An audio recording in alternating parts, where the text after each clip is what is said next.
Assalamualaikum warahmatullahi wabarakatuh. Pada kesempatan kali ini, saya Aisyah Senya Putri dari kelompok 13, Praktikum Perancangan Teknik Industri akan menjelaskan terkait biaya overhead pabrik. Sebelum masuk pada pengolahan, baiknya kita mengetahui apa itu biaya overhead pabrik. Biaya overhead pabrik adalah biaya-biaya yang tidak bisa didistribusikan langsung ke produk tertentu, tapi tetap diperlukan agar proses produksi tetap berjalan. Contoh biaya overhead ini yaitu biaya listrik, biaya administrasi, biaya penyusutan, biaya air, biaya wifi, dan juga biaya tenaga kerja tidak langsung. Contohnya di sini, kita bisa melihat biaya administrasi itu sebesar 2.269.000, sebesar 350.000, biaya sebesar 901.705.000, dan wifi sebesar 1.890.000. Biaya ini sebelumnya telah kita perhitungkan pada komponen biaya pada bagian di sini dengan lengkap dan klasifikasi yang sudah dibagi berdasarkan komponen-komponen biayanya, yaitu ada biaya direct material, di mana biaya direct material ini tidak termasuk pada biaya OP, biaya aset, biaya reparasi, biaya administrasi, biaya umum, lalu juga ada biaya indirect material, dan juga ada biaya listrik. Selain itu ada biaya gaji, dan juga ada biaya penyusutan. Nah, dapat dilihat di sini bahwa yang termasuk pada biaya overhead itu adalah biaya indirect material, listrik, tenaga kerja tidak langsung, reparasi, administratif, penyusutan air, dan wifi.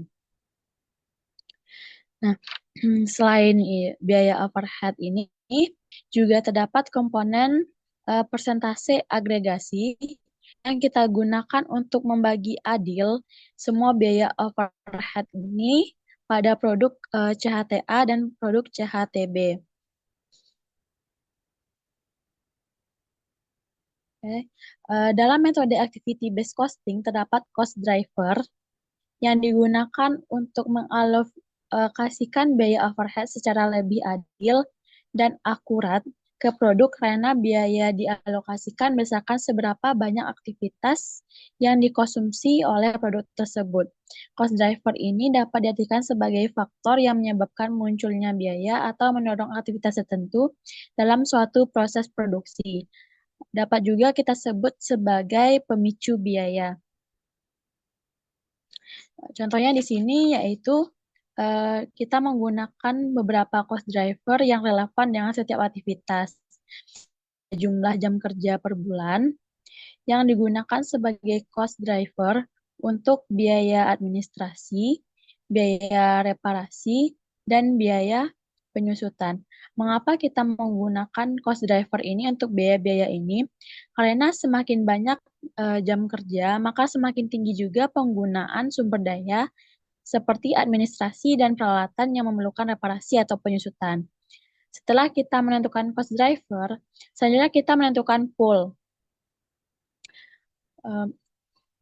Pool adalah kelompok biaya yang dikelompokkan berdasarkan aktivitas serupa. Dalam metode ini, dalam metode activity based costing, kita membuat pool agar alokasi biaya kita lebih rapi dan akurat. Jadi di sini ada 3 pool, di mana yaitu ada facilities, pool batch, dan pool unit. Untuk pool activities sendiri itu berisi biaya administrasi, biaya reparasi, biaya penyusutan, biaya listrik, dan biaya air. Untuk pool batch itu ada biaya tenaga kerja tidak langsung, dan untuk pool unit itu ada biaya indirect materials.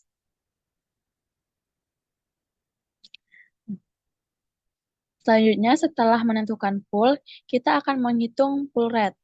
Pool rate ini kita hitung dengan rumus total biaya pool per cost driver total. Contohnya pada biaya administrasi, full rate-nya adalah 12.892 yang kita dapat dari hasil bagi 2.269.000 dibagi dengan 176.000.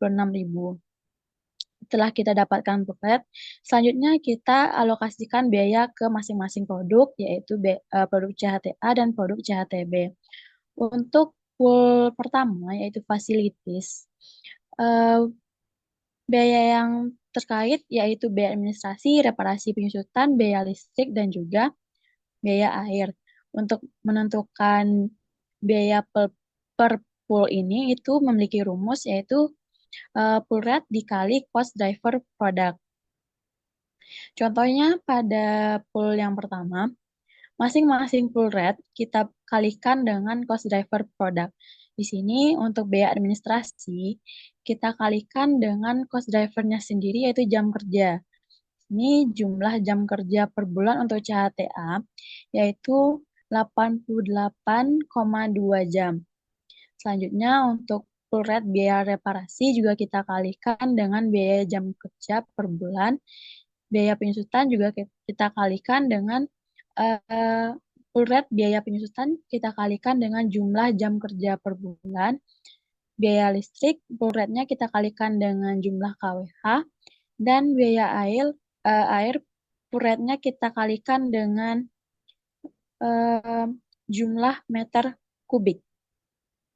Setelah masing-masing full rate kita kalikan dengan cost driver, maka kita jumlahkan biaya yang ada pada pool tersebut. Contohnya di sini kan ada pool 1, biaya yang terdapat pada pool 1 ini ada 5 jenis biaya. Maka hasil perkalian dari 5 jenis biaya ini, full rate dikali cost drivernya, kita jumlahkan. Untuk pool yang pertama, untuk BOP CHTA itu didapatkan 3.673.000. Selanjutnya untuk pool yang kedua, yaitu ada pool batch. Di sini kita kalikan full rate-nya 6.875.000 dengan cost driver-nya sendiri, yaitu ada jumlah pekerja tidak langsung, yaitu sebanyak 3,5 pekerja. Jadi dapatkan 24.120.000. Nah, sebelumnya saya lupa menjelaskan fungsi dari persentase agregasi di sini. Fungsi dari persentase agregasi di sini adalah untuk membagi rata biaya-biaya overhead ini pada masing-masing, untuk membagi rata biaya overhead ini pada masing-masing produk dan juga membagi rata cost driver ini pada masing-masing produk.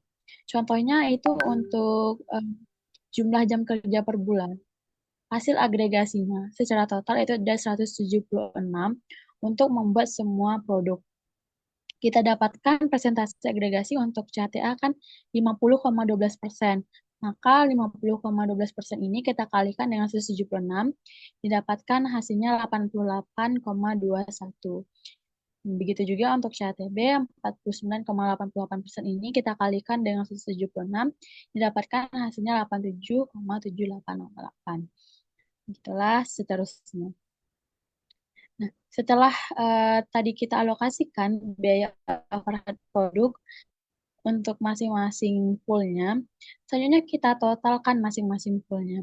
Sehingga untuk BOP CHTA itu didapatkan hasilnya yaitu 28.945.000.